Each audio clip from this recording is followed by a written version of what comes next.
Good morning, everybody. How are you? Good. That's good. I'm glad you're all excited. You know, John Cotton Dana, a librarian, said, "Those who dare to teach must never cease to learn." This Saturday, I'm going to my 50th college reunion. I'm still here to learn from the giants of literacy. You know, and I follow these three throughout my whole career. And when I think of John Guthrie, I think of a couple of statements. One from an old airline commercial: "Let your attitude develop your altitude." And number two, "Knowledge is power, but enthusiasm pulls the switch." And when I think of Dr. Hiebert, I was very lucky to get on textproject.org, and I think you all should see that, because I went to 3 webinars last year. One with Karen Wixon, talking about assessment, one with Nell Duke, talking about informational text, and one with Freddie herself, talking about text complexity. And when I think of Dr. Pearson, late 70s, early 80s, and I was trying to get the date right, IRA used to sponsor these wonderful seminars. And we had a seminar in Atlanta, Georgia, for a weekend with Dr. Pearson, Dale Johnson, and Rob Tierney.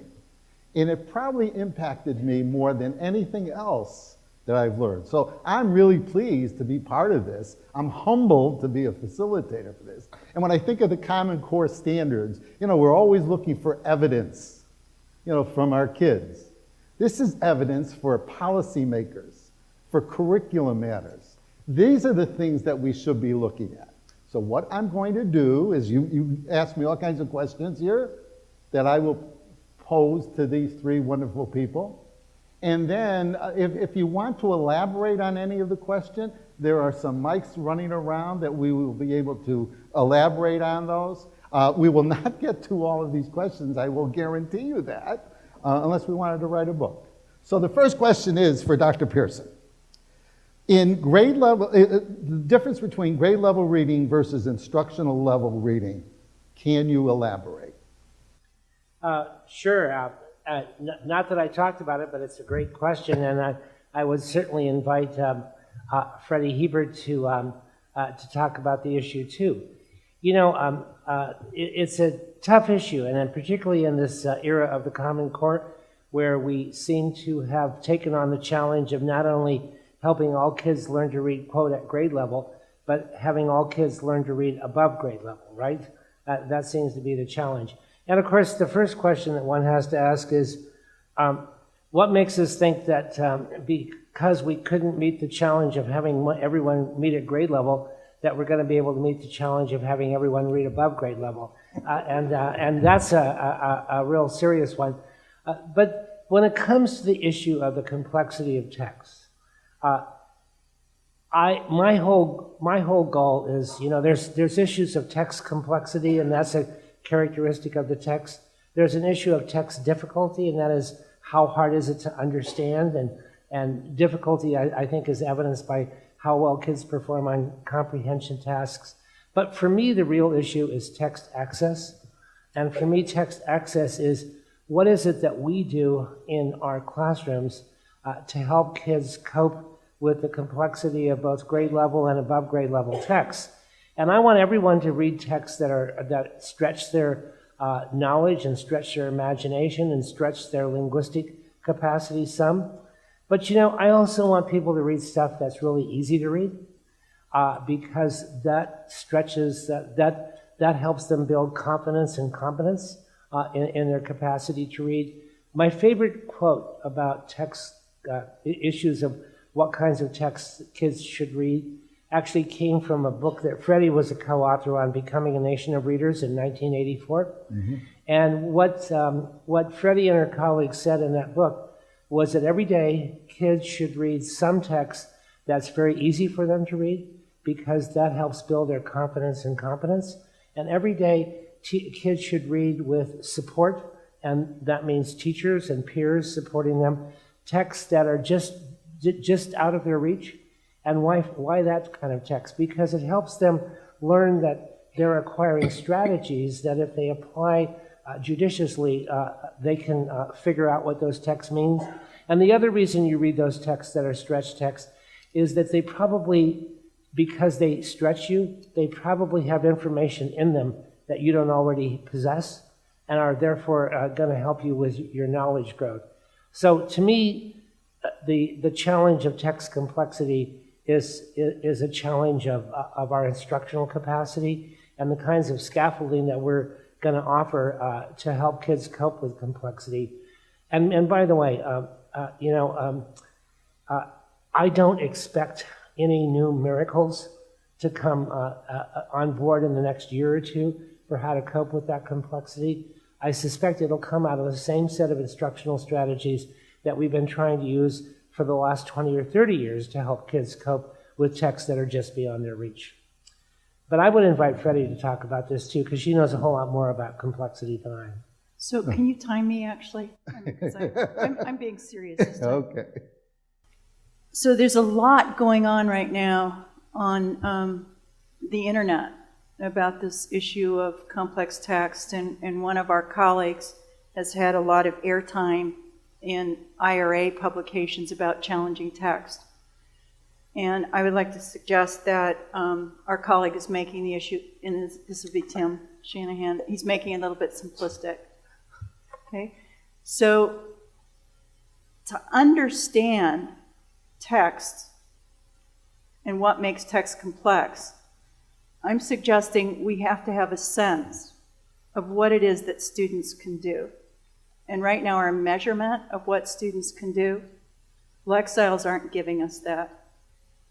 Okay? Now, if you actually start going in and looking at things like assessments, like the National Assessment did a special study, and we learned that at 4th grade, even the lowest readers, not the bottom 5%, but the 5 to 15%, are reading with pretty high levels of accuracy, like about 93, 94%, and that's also the case on Dibbles. Most American kids can recognize words, but if they don't do it very quickly, they stop reading at a certain point. And if it's taken them a long time to get that to that point, and their teachers have been doing a lot of reading for them, they just don't have the automaticity to comprehend. So the issue isn't as much a focus on, is it a challenge text? For these kids, most texts are challenge texts. And it isn't just simply getting, people are selling now. There's a company called Newsella where you can get 11 passages with different Lexiles, Achieve 3000. 11 passages with different Lexiles, all on the same topic. Well, I'll tell you what people have done. Lexiles are very easy to manipulate, much more than the old readability formulas were. So what we have are truncated sentences and shorter texts for the kids who need to read the most. And I can guarantee you that the poor are going to get poorer. Unless we take the ideas that John was saying and get kids in 3rd, 4th, and 5th, 6th, 7th, and 8th grade to read more. And just saying, I'm going to throw out these challenging texts, I can tell you what's going to happen. And it's not going to look pretty. We are going to have more kids who are very, very poor readers. And I bet we can actually match South Africa in the next international assessment. I'm sorry to be pessimistic about that, but they've got to read more. And I'm saying most of the texts share this common vocabulary. They just have to do a lot of it, or you just don't get good at it. Just like I'm not a very good pianist. I mean, my 5 or 10 hours that I've put in has not given me the ability to play Rachmaninoff, and I'm shocked. Thank you, Freddie. Dr. Guthrie, how can we implement your ideas at the high school level, getting students engaged in reading when they lack intrinsic motivation? Well, I think There's two pieces to that question, as I heard. How can we get high school students engaged in reading when they lack intrinsic motivation? I would break them apart. How can we get them engaged in reading? That's a question I'll address. What about their intrinsic motivation? Okay, intrinsic motivation refers to reading for its own sake, reading for enjoyment. And it's true that intrinsic motivation starts declining around age 10. And it takes a big drop at the entrance into middle school. And then it kind of holds after about 8th grade. It's holding at a low level. And so you see it in high school students. They're frequently not intrinsically motivated to read, especially school academic reading. Okay, so one thing is, what could we do to build their interest in high school, secondary school? Another thing is, how can we get them engaged through other motivations? So the issue of how can we get them interested relates to those practices that I was talking about. So for one of the things is relevance. And most high school students aren't finding their physics book relevant, or their biology text, or even their European history. So the question is connecting to my life through a range of things we can be doing, like videos, like doing assimilation activities that relate to their reading activity. So we can build intrinsic motivation in academic texts for high school students, and people have done it. Another thing is we can build the other motivations. By the time you reach secondary school, you're not going to be interested in everything that you're being asked to read or you need to read. So you need other drivers, and the big one is importance, valuing its potential benefit to you. And I believe that can be fostered. In fact, in an experiment, they undertook the following activity within high school, and that was write down how this text, and the teachers would identify 2 or 3 pages of a text they were reading. How would this relate to your life and benefit you if you understood it fully? How could this benefit you? 5 times during a semester, students wrote this down. And it turned out they came away from that experience valuing text more fully. And when they valued it more fully, they were able to comprehend it a little bit more deeply. Now, they didn't convert them into avid readers, but they did convert them into people who respected the text a little bit more, knew how it might connect to them in a positive way. So there are many, so you could imagine expanding that to build this valuing, and that's what is crucial for secondary students. So I think you don't need to have a new set of materials to read. I'm not proposing you can afford to do that. You don't need a new curriculum, but you may need to restructure and resequence some of that and help students link that to things they believe are important, things they believe are relevant to their lives. So the processes I described are functional for secondary as they are for elementary. They change a little bit. Our big emphasis when we implement our concept-oriented reading instruction, we place a little more emphasis on interest for elementary students. Third to fifth graders benefit more if we're pushing them for intrinsic motivation. So we have hands-on activities. We have interest-based emphasis. For secondary, we emphasize the valuing and importance. Now, confidence has to be supported throughout, because if they're not confident, if their text is beyond them, they're closing the book, even at a young age. So I think the whole suite of motivations can be supported by practices at all grade levels. Now, it's easier in fifth grade, where you can control more things in the life of the learner than in secondary school. But these practices can also apply in high schools. David?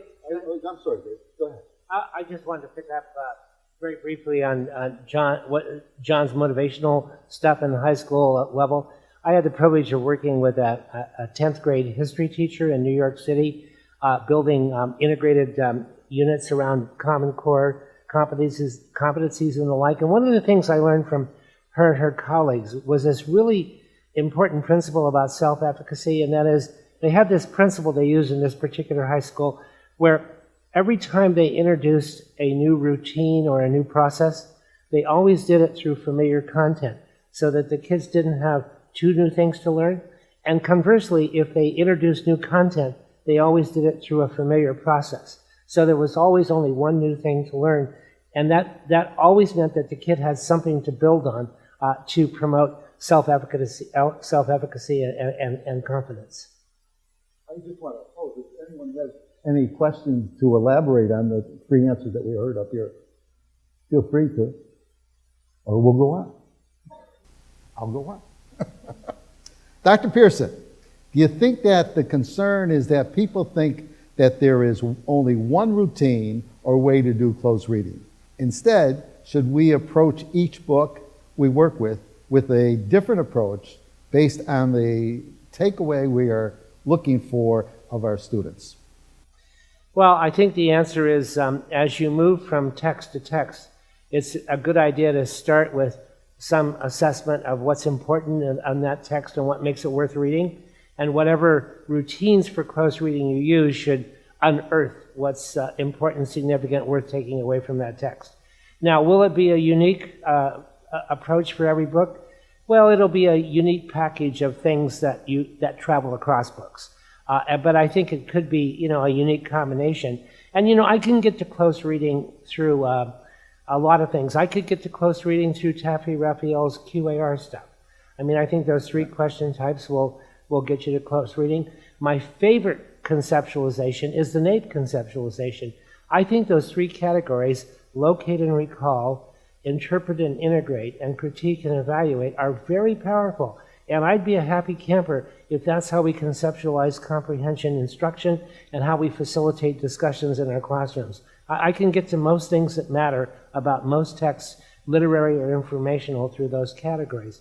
I can also are any of you familiar with or fans of Freebody and Luke's 4 resources model? The reader as decoder, the reader as meaning maker, the reader as text analyst, and the reader as text critic. I can get to close reading by, traveling across those 4 stances that you take toward a text.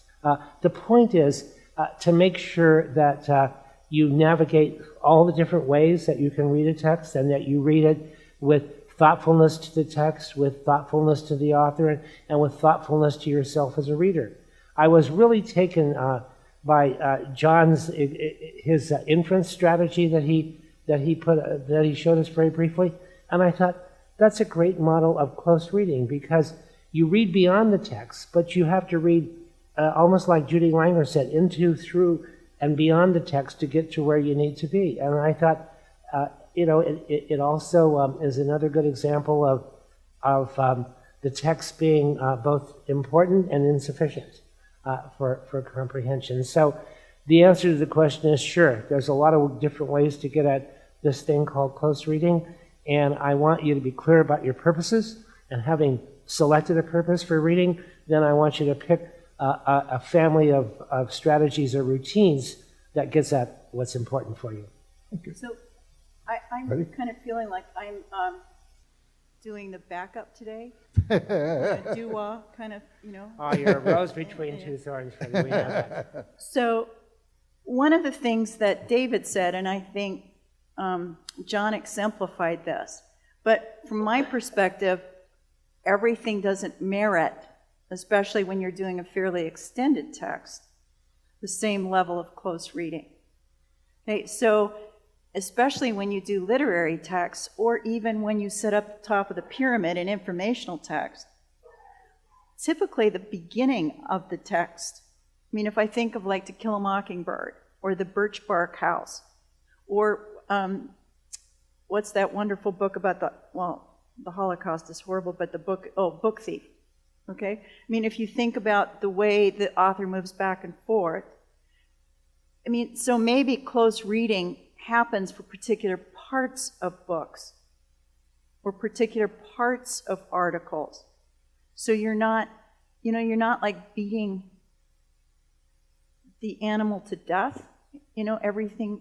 I mean, so the front part of the story is typically where the author is really setting a lot of motivations and traits and so on. So David said that, and I think John exemplified that some of those strategies you use with particular parts of text. Yeah. Dr. Hiebert, and this is a question I have also. What are your recommendations for assessing vocabulary? Okay, so the question has to do with assessing vocabulary. So it happens that this whole meeting was scheduled because David and I are going to educational testing service for a vocabulary assessment conference. And my intro comment for the presentation I'm giving there is Billy Crystal in When Harry Met Sally. He says, what does this song mean? My whole life I don't know what this song means. He's talking about Old Lang Syne. And for me, when I look at vocabulary assessments, my whole life I don't know what it means that they got at the 70th percentile, or they got such and such number right on an assessment. Bill Nagy and I have done some writing about what words you choose for instruction, how you go about choosing words. I think that we haven't even begun on that issue in vocabulary assessment. I don't think there's a vocabulary assessment that starts to capture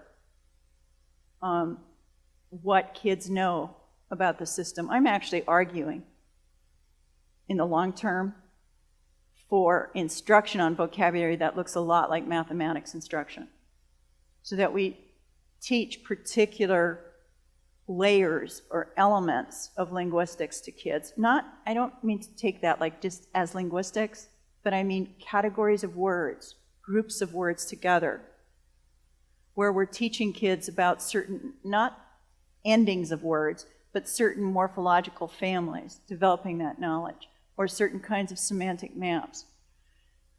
Right now, the words are chosen to increase the variation across kids. They want a normal distribution on assessments. And that's the case with the NAEP.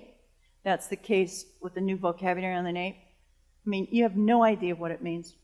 So my answer right now is maybe David has something, but I don't know of a vocabulary assessment. No, I would just reinforce what Freddie said. All we know on the basis of 95% of the vocabulary assessments that are out there is how kids perform in relationship to other kids. That's all we know. It's just a percentile. We don't know if you got a certain score, what this means about what proportion of the SPECT family of words you know. It's because we don't try to generalize to any domain or population of words. And I think when Freddie was talking about mathematics, at least the folks in mathematics have a population of number facts or possible problems or something like that they're trying to generalize to, and that is when we get your score, we know it means something in relationship to this population, say, of multiplication facts or addition facts or the like. And I think we need something like that in vocabulary, where a vocabulary assessment might be a sample of the 1,000 most frequent words in the language, and so we could make a statement about, our data suggests that of the 1,000 most frequent words in the language, 870 of them or something like that. And that's what we don't have. And how we get there is a complicated question that has to do with psychometrics and statistics and the like. But hopefully we'll know more at the end of this weekend, right? Well, I also would comment that, Mark Taylor and these folks at Reading Plus have let all of us do some interesting things with their proprietary material. And one of them has been a vocabulary assessment that if we could persuade Mark to let us apply the levels. The vocabulary assessment we have there actually is in my word zones. So, I distinguish between words that appear with certain frequencies in morphological families. Okay? So if a word, say, here's a word that was on the NAEP. It's the word plunge. I don't know about, like Billy Crystal says, all my life I don't know why plunge, but let's say you've got, that doesn't tell me a lot to just kind of have some information on that word. What I want to know is the relate family. Do you know romance words with certain kinds of networks? And I'm saying on the assessment we've been working on, we're actually starting to get to that. So I think we're starting to work on it. I think a state like Connecticut can ask for something like that. The publishers, you know, we're in a very strange time in the publishing industry, right? You all know that in the educational publishing. I mean, nobody wants to do anything because they don't know what's going to happen next. And in test publishing, that's very much the case. Yeah. I was thinking too, could you do anything with vocabulary, with the closed procedure, using the 3 cueing systems, and maybe with the blanks that you have in closed, put initial consonant sounds or initial consonant blends, and having the student utilize the whole network of semantic syntax and graphological, phonological to come up with words? Well, I mean, David was kind of trying to translate for me, and I often need a translator, which is really helpful. But I'm actually saying, like, when we worked on Smarter Balanced, we were always put in the room with the math people, okay? And I get so sick of listening to the math people because they know exactly what they want kids to know at different grade levels. They just don't know what the item should look like, what kind of problems they should use. We know what our items should look like. I think we got some great items on Smarter Balanced in terms of getting kids to, here are 2 texts, which of these texts over here would be the best one to read to get more background knowledge for this. We got some great tasks. We just don't know what you need to know at different grade levels. And I'm saying in vocabulary, I actually want an assessment where I look at that and I go, that block of items tells me that the kid is at about stage 2 or 3 with regard to romance derivations. Okay? That block of items tells me that the kid is really good with very common, concrete words. Okay?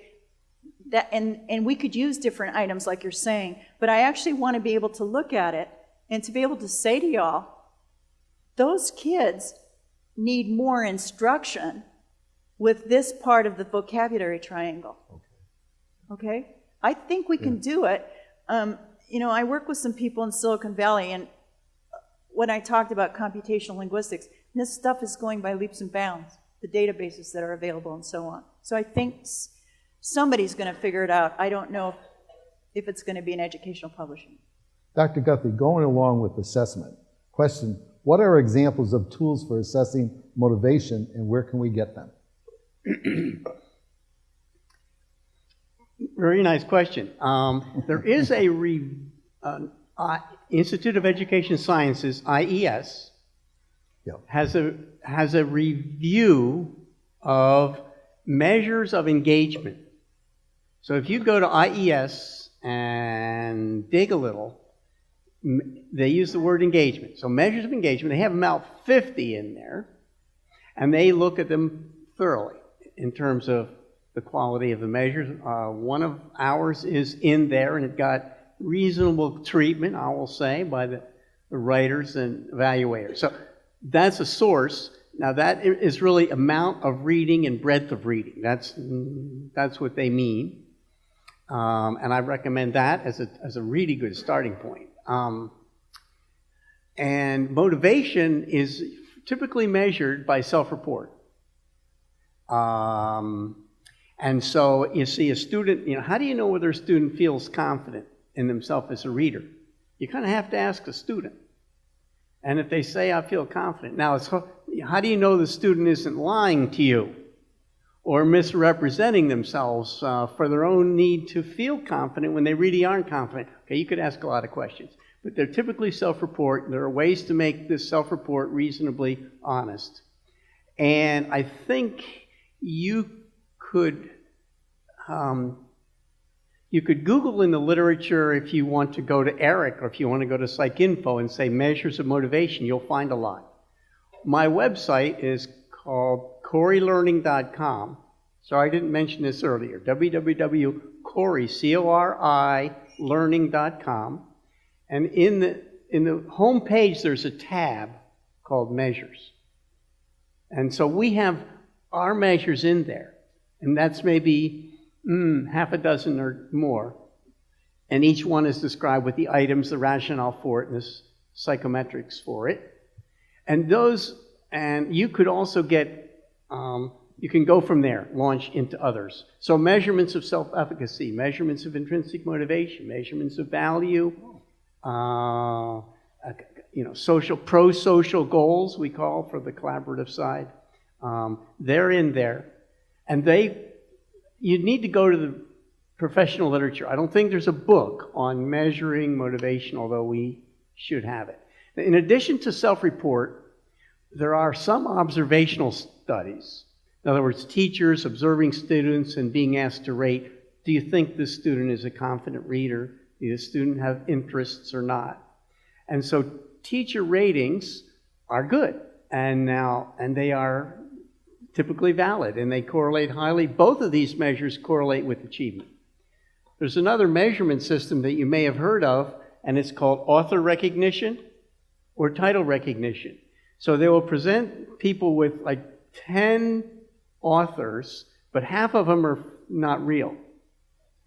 In other words, they'll have David Pearson's name in there. We'll call him an author, for example. And then they'll have Mark Taylor, but they'll change it to Tabor or whatever. Not to trick the person, but 10 persons who wouldn't be regarded as authors you would read as a pleasure reading. And then check the authors, check which people are authors. Very high prediction. And this is really an indicator of amount of that type of reading. And it correlates with achievement, correlates with knowledge. Among adults, title and author recognition correlates with world knowledge very highly. Among college students, it correlates highly. So there's a literature review of title and author recognition and how it correlates across the ages, across subject matters, published in a journal, Psychological Bulletin, and in fact, a meta-analysis. In other words, a big statistical summary of how powerful this is, title and author recognition. So the range of measures, self-report is dominant. You can see self-reports in like CoreyLearning.com, but there are Well, Linda Gambrell and her colleagues back in the 90s did the motivation to read profile. Yes. And the motivation to write profile. And then just last year, she updated, they revised it. So there is, that's a good one. The other thing that needs to be said about engagement is that there are observational measures of it. And about 15 years ago, Barbara Taylor and I did a lot of work on high poverty schools that beat the odds. And one of the measures of engagement we used was that teachers would go in classrooms and observe instruction, but every 5 minutes they would scan the classroom and just make a count of how many kids were, quote, engaged. Were engagement doing what you were supposed to be doing, whatever that was. That was an incredibly powerful predictor of achievement as well as achievement gain over time. That is, kids who are engaged are learning more. And one of the things, this is an anecdotal thing, but one of the things that we came to understand is that there's two kinds of noise in a classroom, right? One is the hum of industry, where there's noise because kids are productively engaged, and the other is the cacophony of chaos, where there's the same level of noise because nobody's doing what they're supposed to be doing, and those are two different kinds of engagements, right? And but the productive one is very predictive of achievement. So I can't help myself again. It's fine. So, one of the important things you could think about is how aware am I of my motivations? So observations aren't going to do that, right? And I know that we've been incredibly discreet about who brought us to the dance here today.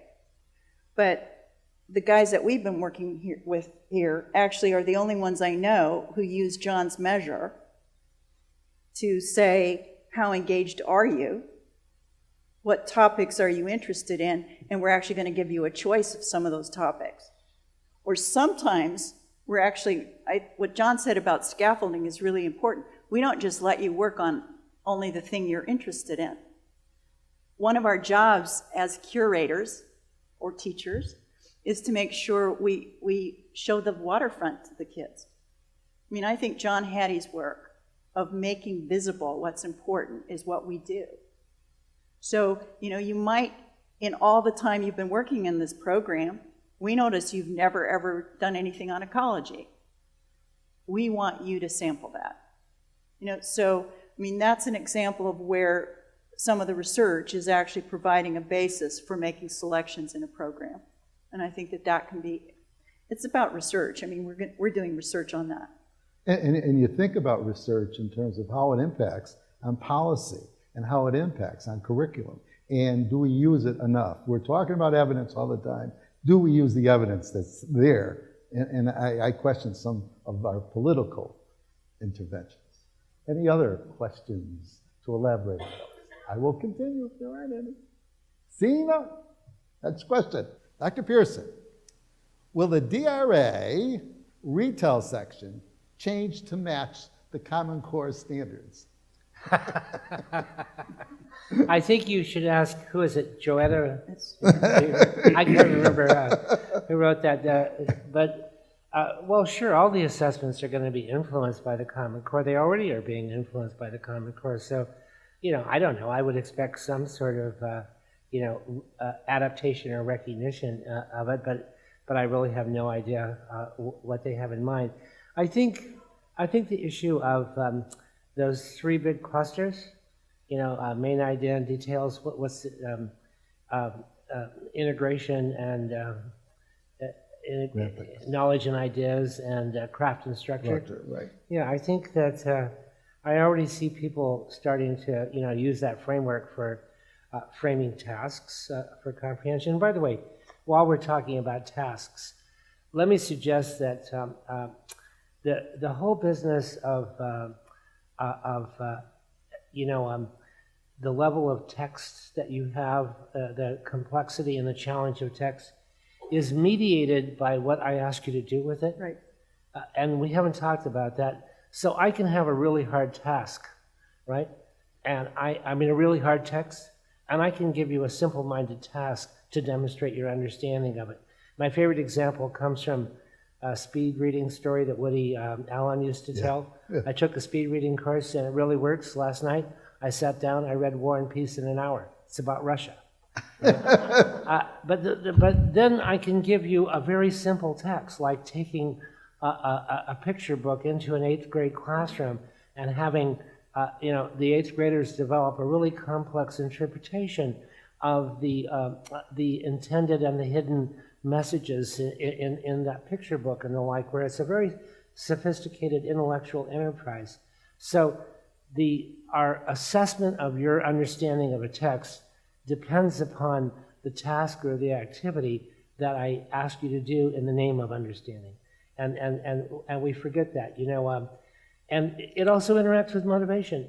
I can give you 2 texts to read that have the same lexile score, that have the same linguistic structures and things like that. And if you have a high level of interest in one of those texts and a low level in the other, your understanding is going to be mediated by that, and it's going to be differentiated by that. So show me a reader today who's, quote, a 4th grade reader, and I'll show you one who's a 6th grade reader by picking a text and a topic that the kid is interested in. So these things are never sort of set in stone. They interact with these other variables. And so when we say that you're a 4th grade reader, we just sort of mean on average you're a 4th grade reader. Under certain conditions, you can read harder stuff, and there'll be other texts where I'll give you something that looks like it's in 2nd grade, and you won't be able to demonstrate understanding of it. Yeah, this is a really important point, because in this discussion that's happening on the internet about challenge text and level text and so on, that's not coming up, that there can be very different issues related to instruction and the level of text, reading by myself and the level of text, and the level of text on assessment. And when we started our conversations with Smarter Balanced, I had hoped that when they say that there's going to be adaptation, there'd actually be adaptation of the level of the text. Because if you're actually measuring standard 10, you should actually be able to see if a kid can do this kind of comprehension with a text that's very accessible. I mean, I was hoping we would have a moving target of text. You can't read this text. See, the NAEP has never done that. So we make statements about how many of our kids are below basic or at basic on a certain level of text. The question is, if we got a text down a little bit lower, not shortened, but the same length, could they read it? I was hoping that we'd actually have text when they keep talking about adaptive assessment. I said in my first meeting, oh, so we're going to do lots of text, right? And then they didn't invite me again. Dr. Hiebert, another question for you. You should ask somebody else. I just jump in all the. I'm better That's at jumping. okay. No. We want to jump in on you. Yeah, I want to ask this question. Many of my high school students do poorly on vocabulary sections of the SAT. Could you suggest a text for use in our English curriculum, or would you vote against a specific vocabulary program? Interesting question, because as I understand it, and so I haven't studied the college entrance exams vocabulary in the last 2 years. I want to be clear about that. There's a new academic word list that's much better than the one that came out of New Zealand, which was actually based on New Zealand college textbooks. It's an American list called the Core Academic List that kind of goes middle school to high school. Is there a program yet built on some of that? I'd have to do some research on that. Right now, that's something we've been working on here with our colleagues that have sponsored us today. So we have been working on systematically having a vocabulary program that looks at these different clusters of frequency and concreteness. See, I can take a body of words, and on my text analyzer, I can analyze them according to the best norms we have right now, age of acquisition, and concreteness, and how many subject areas they occur across. And on Monday, I talked to a linguist who has a new semantic relatedness measure. I'm just saying we can actually measure words like that, and we've been doing it in this work here. But do I have a specific book where you can practice it? Not yet. I'd have to study that. Yeah, another perspective on this, and by the way, this is why Freddie's notion of these different clusters you belong to. You can belong to a semantic cluster, you can belong to a morphological cluster. It's building those relationships among and across words is really important. But I think the other thing we need to remember is that words are the labels we use to name our knowledge. And it's not the words that count, it's the knowledge that counts, right? One of the things that means is that the disciplines are the places that are the natural sort of sites for rich vocabulary instruction, because they're the sites for rich knowledge acquisition. And so those two should always go hand in hand. And one of the things, Freddie mentioned the Seeds and Roots project that we have at Lawrence Hall of Science. And one of the things we try to do there is to build semantic maps over time as kids are involved in a unit, because what we want them to do is to watch both their knowledge and their vocabulary grow over time.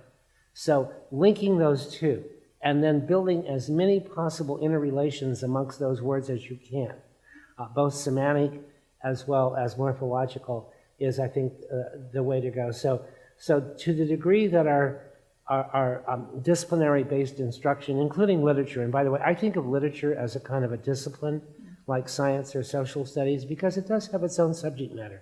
It's the stuff of human experience, and love and hate and friendship and betrayal, and our relationship with the physical and social world in which we live. And so I think that's the way to think about literature in this whole thing, as one of the disciplines. But I think that's a really good place in which to think about how to ground our vocabulary instruction. I'm going to put on I was a former Board of Education member, and I think we overwhelm teachers, and case in point would be the Common Core. My basic premise is that there are three variables that teachers should know. They should have a goal for instruction. They should be able to assess that goal and manage that goal. If they have command of those three things, I think it's pretty simple to do those kinds of things. Not simple, but I think those are the things we have to look at. I look at the Common Core as a goal. I look at SBAC as an assessment of that goal, and then we take that info and manage that goal. Why is there such a negative feelings about the Common Core at this point?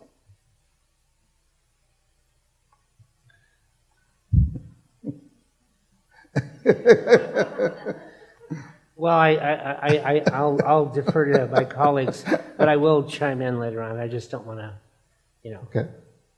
Why not? It's your turn to go first. No, I've gone first a couple times. John. Let John go. David's the guy who actually, he was one of the 5 people who signed off on the ELA. Not on the appendices. Well, okay, sure. Why is there a strong reaction to the Common Core? I actually think there's a whole bunch of reactions to the Common Core, and I don't think it's consistent. I mean, I hear lots of complaints about it. When I look at the complaints about it, I really look at it and I say, this is not a complaint about the standards. It's a complaint either about the implementation of the standards, or often it's about the assessments. Right? That's for starters. I don't hear the complaints, quote, about the standards themselves. And as a matter of fact, if you look at the standards, I mean, what's not to like about deep, thoughtful reading and the acquisition of knowledge and the use of evidence? I mean, that statement I read at the beginning of my talk, isn't that why we're all teachers? That's what we want to do? We want to help kids, grab onto that world out there and make sense out of it and wrestle with it and maybe change it, right? I mean, so I really think it's about implementation. And here's an example of that. It says in the standards right up front that we're not going to specify how to achieve these goals, only what the goals are. Right. You as an education professor are responsible for helping us achieve those goals, but we're going to give you a lot of degrees of freedom in terms of how you achieve them. Okay, and that's there, but watch out, because, when you get into the issue of curriculum to help achieve the core, if you get a curriculum that people are so sure about that they don't think there should be any deviation in the way it's implemented, then that's going to erode your degrees of freedom in helping schools and kids achieve the standards themselves. And why don't people like the assessments? Well, first of all, because people don't like assessments in general. But secondly, it's not the assessments they don't like; it's the accountability, system in which the assessments are implemented, and for which there are consequences for teachers and schools and kids. So it's accountability.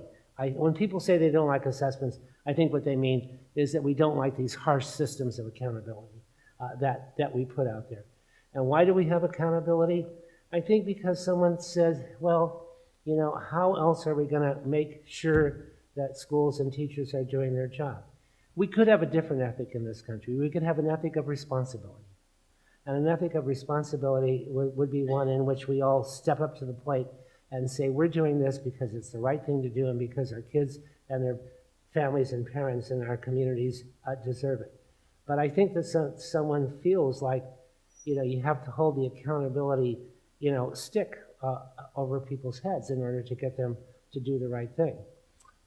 And so I don't know where I'm going with this, except to say that I don't think it's the standards themselves, but it's the policy surround of the standards, including the assessments and including all the guidelines for implementation, which often serve at cross purposes with the standards themselves. Go ahead, So, John will jump in? Or I think there's another angle to the frustration, and that is that we have this expectation for literacy for history, literacy for science. And that's more complicated than you think, because our experience with 7th grade teachers was initially they thought literature was their subject matter domain.